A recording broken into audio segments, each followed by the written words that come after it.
How to turn off Genius updates on Booking.com.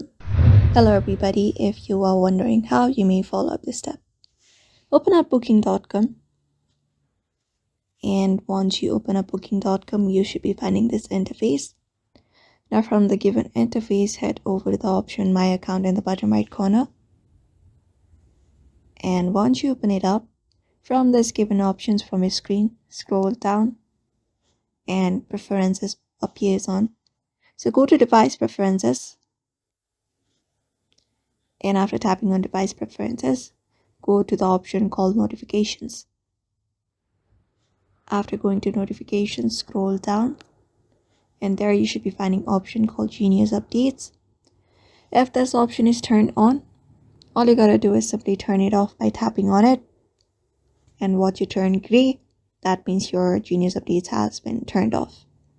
So that is how you basically turn off Genius Updates on your Booking.com. So I hope this video was helpful.